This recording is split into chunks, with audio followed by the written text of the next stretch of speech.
ಭಾರಿ ಗಾತ್ರದ ಲೋಡ್ ಅಂತಂದ್ರೆ ಅದನ್ನ ಒಂದ್ ಕಡೆಯಿಂದ ಇನ್ನೊಂದ್ ಕಡೆ ಟ್ರಾನ್ಸ್ಪೋರ್ಟ್ ಮಾಡಬೇಕು ಅಂತಂದ್ರೆ ನಮ್ಮ ತಲೆಗೆ ತತ್ಕ್ಷಣಕ್ಕೆ ಬರುವಂತ ಹೆಸರಂದ್ರೆ ಅದು ಖಂಡಿತವಾಗ್ಲೂ ಐಷರ್. ಸೊ ಐಷರ್ ಕಂಪನಿಯ ಗಾಡಿಗಳು ಪ್ರತಿ ದಿನ ನೀವು ರೋಡಲ್ಲಿ ನೋಡಿರ್ತೀರಿ. ಸೊ ಅದೇ ತರ ಇವಿ ವರ್ಷನ್ಗೂ ಕೂಡ ಅಂದ್ರೆ ಇವಿ ಸೆಗ್ಮೆಂಟ್ ಅಲ್ಲೂ ಕೂಡ ಅವರು ಈಗ ಕಾಲಿಟ್ಟಿದ್ದಾರೆ. ಸೊ ಪ್ರೋ ಎಕ್ಸ್ ಅನ್ನುವಂತ ಒಂದು ಮಾಡೆಲ್ ಅನ್ನ ಅವರು ಲಾಂಚ್ ಮಾಡಿದ್ದಾರೆ. ಸೊ ಅದೇ ತರ ಈಗ ಪ್ರೋ ಎಕ್ಸ್ ಮಾಡೆಲ್ ನ ಫೀಚರ್ಸ್ ಬಗ್ಗೆ, ಅದರ ಪೇಲೋಡ್ ಎಷ್ಟು ಅಥವಾ ಅದರ ರೇಂಜ್ ಎಷ್ಟು, ಸೊ ಇದೆಲ್ಲದ್ರ ಬಗ್ಗೆ ನಮಗೆ ತಿಳಿಸೋದಕ್ಕೆ ನನ್ನ ಜೊತೆ ಇದ್ದಾರೆ ರತನ್ ಅವರು, ಸೇಲ್ಸ್ ಮ್ಯಾನೇಜರ್ ಐಷರ್ ಕಡೆಯಿಂದ. ಸರ್ ನಮಸ್ಕಾರ. ನಮಸ್ಕಾರ. First of all thank you so much ನಿಮ್ಮ ಒಂದು ಮಾಡೆಲ್ ನ ನಮ್ಮ ಎಕ್ಸ್ಪೋ ನಲ್ಲಿ ಎಕ್ಸಿಬಿಟ್ ಮಾಡಿದಕ್ಕೆ. ಸೊ ಪ್ರೋ ಎಕ್ಸ್ ಅನ್ನುವಂತಹ ಮಾಡೆಲ್ ಕಮರ್ಷಿಯಲ್ ಆಗಿ ಯೂಸ್ ಮಾಡಬೇಕು ಅಂತ ಅಥವಾ ಆ ರೀತಿಯಾದಂತಹ ವಾಹನಗಳನ್ನ ಅರಸಿ ಬರುವಂತವ್ರಿಗೆ ಇದು ಪರ್ಫೆಕ್ಟ್ ಚಾಯ್ಸ್ ಆಗ್ತಾ ಇದೆ. ಇಲ್ಲಿ ಬರ್ತಿರುವಂತ ಪ್ರತಿಯೊಬ್ರು ಕೂಡ ಇದೇ ಗಾಡಿಯನ್ನ ಗಮನ ಇಟ್ಟು ನೋಡಿ ಅಂಡ್ ಅವ್ರ ಬಿಸ್ನೆಸ್ ಹೆಲ್ಪ್ ಆಗುತ್ತಾ ಇಲ್ವಂತ ಮಾಹಿತಿಯನ್ನ ಪಡ್ಕೊಳ್ತಾ ಇದ್ದಾರೆ. ಸೊ ಹೇಳಿ ಸರ್, ಈ ಒಂದು ಗಾಡಿ ಪ್ರೋ ಎಕ್ಸ್ ಇದರ ಸೇಲಿಯಂಟ್ ಫೀಚರ್ಸ್ ಏನು, ರೇಂಜ್ ಎಷ್ಟು, ಪೇಲೋಡ್ ಎಷ್ಟು ಅಂಡ್ ಬ್ಯಾಟರಿ ಕೆಪಾಸಿಟಿ ಬಗ್ಗೆ ಕೂಡ. ಫಸ್ಟ್ ಆಫ್ ಆಲ್ ಇದು ಇವಿ ಸೆಗ್ಮೆಂಟ್ ಅಲ್ಲಿ 4 ವೀಲರ್ ಅಲ್ಲಿ ಇದು ನಂಬರ್ 1 ಬ್ರಾಂಡ್. ಆಕ್ಚುಲಿ ಈಗ ನಂಬರ್ 1 ಸೇಲ್ ಆಗಿರ್ಬೋದು. ಬೆಂಗಳೂರು ಮಾರ್ಕೆಟ್ ಅಲ್ಲಿ ನಂಬರ್ 1 ಸೇಲ್ ಅಲ್ಲಿ ಇದೆ. ಇದ್ರ ಕೆಪಾಸಿಟಿ ಮತ್ತೆ ಫೀಚರ್ಸ್ ಬಗ್ಗೆ ಹೇಳ್ಬೇಕು ಅಂದ್ರೆ ಇದರಲ್ಲಿ 2 ವೇರಿಯಂಟ್ಸ್ ಬರುತ್ತೆ. ಒಂದು 32 ಕಿಲೋವ್ಯಾಟ್ಸ್ ಬರುತ್ತೆ ಮತ್ತೆ 40 ಕಿಲೋವ್ಯಾಟ್ಸ್ ಬರುತ್ತೆ.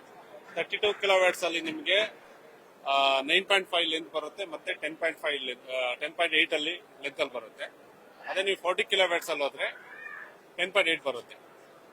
ಮತ್ತೆ ರೇಂಜ್ ಅಲ್ಲಿ ಹೋಗ್ಬೇಕು ಅಂದ್ರೆ 32 ಕಿಲೋವ್ಯಾಟ್ಸ್ ಬಂದ್ಬಿಟ್ಟು ಅಪ್ ಟು 160 ಕಿಲೋಮೀಟರ್ಸ್ ರೇಂಜ್. ಅದೇ ನೀವು 40 ಕಿಲೋವ್ಯಾಟ್ಸ್ ಅಲ್ಲಿ ಹೋದ್ರೆ ಅಪ್ ಟು 220 ಕಿಲೋಮೀಟರ್ಸ್ ಬರುತ್ತೆ ಸಿಟಿ ಲಿಮಿಟ್ಸ್ ಅಲ್ಲಿ. ಸೊ ಅದು ಬಿಟ್ಟು ಬೇರೆ ಒಳಗಡೆ ಯಾವ ತರ ಒಂದು ಫೀಚರ್ ಇದೆ ಒಳಗಡೆ ಅಂಡ್ ಡಿಸ್ಪ್ಲೇ ಹೆಂಗಿದೆ, ಸೀಟಿಂಗ್ ಕೆಪಾಸಿಟಿ ಅದ್ರ ಬಗ್ಗೆ ಹೇಳಿ ಸರ್. ಬನ್ನಿ. ಇನ್ನ ಬಾಡಿ ಬಿಲ್ಡ್ ನೋಡೋದಾದ್ರೆ ನಿಮ್ಗೆ ಎಲ್ಲ ಮೆಟಲ್ ಅಲ್ಲೇ ಬಾಡಿ ಬಿಲ್ಡ್ ಆಗಿರೋದು ಇದು. ನೋಡಿ ಇದು ಮ್ಯಾಗ್ನೆಟಿಕ್ ಇದರಿಂದ ಎಲ್ಲ ಮ್ಯಾಗ್ನೆಟ್ ಇದು. ಏನಕ್ಕೆ ಮ್ಯಾಗ್ನೆಟಿಕ್ ಮೆಟಲ್ ಮಾಡಿದ್ದಾರೆ ಅಂದ್ರೆ ಇನ್ ಕೇಸ್ ಏನೇ ಡ್ಯಾಮೇಜ್ ಆಯ್ತು ಅಂದ್ರೆ ಜಾಸ್ತಿ ಇದಾಗಲ್ಲ, ರೆಡಿ ಆಗೋದು ತುಂಬಾ ಬೇಗ ಆಗುತ್ತೆ. ಇದ್ರ ಒಳಗಡೆ ಸೀಟಿಂಗ್ ಕೆಪಾಸಿಟಿ ಹೆಂಗಿದೆ ಅಂಡ್ ಒಳಗಡೆ ಇರುವಂತಹ ಫೀಚರ್ಸ್ ಬಗ್ಗೆ ಹೇಳಿ ಸರ್. ಇದು ಸೀಟಿಂಗ್ ಪಾಸಿಂಗ್ ಬಂದ್ಬಿಟ್ಟು ಡ್ರೈವರ್ +2, ಒಬ್ಬ ಡ್ರೈವರ್ ಮತ್ತೆ 2 ಜನ ಆರಾಮಾಗಿ ಕುತ್ಕೊಂಡು ಹೋಗ್ಬೋದು. ಮತ್ತೆ ಹ್ಯಾಂಡ್ ಬ್ರೇಕ್ ಸೈಡ್ ಅಲ್ಲಿ ಕೊಟ್ಟಿರೋದ್ರಿಂದ ಈಗ ಡ್ರೈವರ್ ಏನಾದ್ರು ಇನ್ ಕೇಸ್ ಏನಾದ್ರು ಲಾಂಗ್ ಹೋಗಿ ಅಲ್ಲಿ ಸ್ಟೇ ಆಗ್ಬೇಕು, ಇಲ್ಲೂ ಗಾಡಿಲೇ ಮಲ್ಕೋಬೇಕು ಅಂದ್ರೆ ಆರಾಮದಾಯಕ ಮಲ್ಕೋಬಹುದು. ನೋಡಿ ಒಳಗಡೆ ನೀವು ತೋರಿಸಿ, ಈಗ ಆರಾಮಾಗಿ ಇದೊಂದು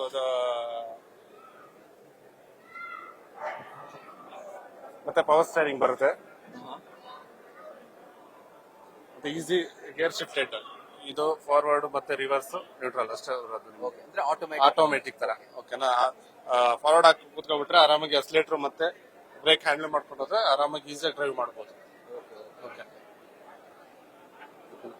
ಬ್ರೇಕ್ ಮತ್ತೆ ಅಕ್ಸಿಲೇಟರ್ ಅಷ್ಟೇ ಬರೋದು. ಸೊ ಲಾಂಗ್ ಡ್ರೈವ್ ಹೋಗೋರಿಗೆ ಅದೊಂದು ಸಮಸ್ಯೆ ಇದ್ದೇ ಇರುತ್ತೆ, ಗೇರ್ ಚೇಂಜ್ ಮಾಡೋದು, ಕ್ಲಚ್ ಹಿಡಿಯೋದು. ಸೊ ಎಸ್ಪೆಷಲಿ ಇದು ಗೂಡ್ಸ್ ವಾಹನ ಆಗಿರೋದ್ರಿಂದ ಡ್ರೈವರ್ ಗಳಿಗೆ ಫ್ರೆಂಡ್ಲಿ ಆಗಿದೆ ಡಿಸೈನ್. ನಿಮ್ಗೆ ಈಗ ಅಕಸ್ಮಾತ್ ಅವ್ರಿಗೆ ತುಂಬಾ ಸ್ಟ್ರೆಸ್ ಆಯ್ತು ರೋಡಲ್ಲಿ ಹೋಗ್ಬೇಕಾದ್ರೆ ಸ್ವಲ್ಪ ರೆಸ್ಟ್ ತಗೊಳನಪ್ಪ ಅಂದ್ರೆ ಎಲ್ಲೋ ಅವ್ರು ರೂಮ್ ಮಾಡ್ಕೋಬೇಕು ಅಂತ ಏನಿಲ್ಲ, ಆರಾಮಾಗಿ ಸೈಡ್ ಹಾಕ್ಬಿಟ್ಟು ಇಲ್ಲೇ ಆರಾಮಾಗಿ ಮಲ್ಕೋಬಹುದು. ಸೊ ಕಂಟೈನರ್ ಬಗ್ಗೆ ಹೇಳಿ ಸರ್, ಇದರ ಕೆಪಾಸಿಟಿ ಎಷ್ಟು ಸರ್? ಇದು ಬಂದ್ಬಿಟ್ಟು ಅದ್ ಹೇಳಿದ್ನಲ್ಲ ನಿಮ್ಗೆ, 32 ಕಿಲೋವ್ಯಾಟ್ಸ್ ಅಲ್ಲಿ ಬಂದ್ಬಿಟ್ಟು 9.5 ಇದೆ, 10.8 ಇದೆ, 2 ಇದೆ. 40 ಕಿಲೋವ್ಯಾಟ್ಸ್ ಅಲ್ಲಿ ಬಂದ್ಬಿಟ್ಟು 10.8 ಒಂದು ಬರುತ್ತೆ. ಓಕೆನಾ, ಇದು ಕಂಪ್ನಿಯಿಂದಲೇ ಬಿಲ್ಡ್ ಆಗಿ ಬರುತ್ತೆ ನಿಮಗೆ ಕಂಟೈನರ್. ಕಸ್ಟಮರ್ಗೆ ಯಾವತ್ತು ಅವರಿಗೆ ಬೇಕಾದಂತ ಸ್ಪೆಸಿಫಿಕೇಶನ್ ಬೇಕು ಅಂತ ಹೇಳ್ಬೋದು, ಅದು ಮಾಡಿಸ್ಕೊಡ್ತೀವಿ. ಇಲ್ಲ ಸ್ಟ್ಯಾಂಡರ್ಡ್ ಆಗಿರ್ಲಿ ಅಂದ್ರೆ ಸ್ಟ್ಯಾಂಡರ್ಡ್ ಆಗಿ ಮಾಡ್ಕೊಡ್ತೀವಿ. ಹಿಂದೆಯಿಂದ ನೋಡ್ಬೋದು ನೀವು ಎಷ್ಟು ಸ್ಪೇಸ್ ಇದೆ ಅಂತ. 15 ಇಂಚಸ್ ಟೈರ್ ಬರುತ್ತೆ ಸರ್ ಇದು. 15 ಇಂಚ್ ಬರುತ್ತೆ tyre. So 1 feet extra length ಕೂಡ ಇರುವಂತದಲ್ಲ ಈ ಕಂಟೈನರ್ಗೆ? ಹೌದು ಸರ್. ಈಗ ಸ್ಟ್ಯಾಂಡರ್ಡ್ ಆಗಿ ಕಮರ್ಷಿಯಲ್ ಅಲ್ಲಿ 9.8 ಇರೋದು. ಇವಿಲಿ ಸ್ಟ್ಯಾಂಡರ್ಡ್ ಆಗಿ ಬಂದ್ಬಿಟ್ಟು 9.8 ಜಾಸ್ತಿ ಯೂಸ್ ಮಾಡ್ತಾರೆ. ಬಟ್ ನಮ್ದು ಇನ್ನೂ ಜಾಸ್ತಿ ಇದೆ, 1 ಅಡಿ ಜಾಸ್ತಿನೇ ಬರುತ್ತೆ ನಿಮ್ಗೆ. ಸೊ 10.8. ಸೊ ಟೋಟಲ್ ವಿಡ್ತ್ ಬಂದು 10.8, ವಿಡ್ತ್ ಬಂದ್ಬಿಟ್ಟು 5.8, ಲೆಂತ್ ಬಂದು 10.8. ಓಕೆ. ಸೊ ಎಷ್ಟು ಲೀಟರ್ ಕೆಪಾಸಿಟಿ ಹಿಡಿಸುತ್ತೆ ಸರ್ ಈ ಒಂದು ಕಂಟೈನರ್ ನಲ್ಲಿ? ಅಂದ್ರೆ ಲೀಟರ್ ಅಂದ್ರೆ ಯಾವ ತರ, ಎಷ್ಟು ಲೋಡ್ ತಡೆಯೋದು? ಲೋಡ್ 1700 ಪಾಸಿಂಗ್ ಇರೋದು. ಆಕ್ಚುಲಿ ನೀವು ಅಪ್ ಟು 3 ಟನ್ ವರ್ಗೂ ಹಾಕ್ಬೇಕು, ಪ್ರಾಬ್ಲಮ್ ಇಲ್ಲ. Up to 3 ton. Okay 1.7 tons ಒಂದು ಮಿನಿಮಲ್ ಅದೊಂದು ಆವರೇಜ್ ಲೋಡ್ ಬೇರಿಂಗ್ ಕೆಪಾಸಿಟಿ ಈ ಒಂದು ಕಂಟೈನರ್ ಪಾಸಿಂಗ್ ಕೆಪಾಸಿಟಿ. ಸೊ ಕೊನೆಯದಾಗಿ ಸರ್ ಈ ಗಾಡಿಯ ಬೆಲೆ ಎಷ್ಟು? ಸರ್ ಸ್ಟಾರ್ಟಿಂಗ್ ಪ್ರೈಸ್ 15 lakhs ಇಂದ ಸ್ಟಾರ್ಟ್ ಆಗುತ್ತೆ ಅಪ್ ಟು 18 lakhs ವರೆಗೆ. ಸೊ ನೀವೇನಾದ್ರೂ ಕಮರ್ಷಿಯಲ್ ಗಾಡಿನ ನೋಡ್ತಾ ಇದ್ರೆ ಅಂಡ್ ಈ ರೀತಿಯಾದಂತಹ ಗಾಡಿ ಬೇಕು ಅಂತ ಅಂದ್ರೆ ನೀವು ಕೇವಲ ಫೀಲ್ ಮಾಡಿ ಇದನ್ನ ನೋಡೋದಷ್ಟೇ ಅಲ್ಲ, ಇಲ್ಲಿ ಎಕ್ಸ್ಪೀರಿಯನ್ಸ್ ಕೂಡ ಮಾಡಬಹುದು. ಸೊ ಎಕ್ಸ್ಪೀರಿಯನ್ಸ್ ಮಾಡ್ಲಿಕ್ಕೆ ನಿಮಗೆ ಪರ್ಫೆಕ್ಟ್ ಜಾಗ ಅಂತಂದ್ರೆ ಅದು ಖಂಡಿತವಾಗ್ಲೂ ನಮ್ಮ ಇವಿ ರೆಡಿ. ಸೊ ಈ ಒಂದು ಇವಿ ರೆಡಿ ಎಕ್ಸ್ಪೋ ಕರ್ನಾಟಕದ ಅತಿ ದೊಡ್ಡ ಇವಿ ಎಕ್ಸ್ಪೋ ಇವತ್ತು ಹಾಗೂ ನಾಳೆ 2 ದಿನಗಳ ಕಾಲ ನಡೀತಾ ಇದೆ. ಅಂಡ್ ನೀವು ಈ ಒಂದು ಜಾಗಕ್ಕೆ ಬಂದು ಐಷರ್ ಅವರ ಈ ಒಂದು ಪ್ರೋ ಎಕ್ಸ್ ಮಾಡೆಲ್ ನ ಎಕ್ಸ್ಪೀರಿಯನ್ಸ್ ಮಾಡಬಹುದು ಅಂತ ಹೇಳ್ತಾ thank you so much sir ನಮ್ಮ ಜೊತೆ ಮಾತಾಡಿದ್ದಕ್ಕೆ. ಕ್ಯಾಮರಾ ಪರ್ಸನ್ ಶಿವಾನಂದ್ ಜೊತೆಗೆ ರಾಹುಲ್ ದಯಾನ್, ನ್ಯೂಸ್ ಫಸ್ಟ್ ಬೆಂಗಳೂರು.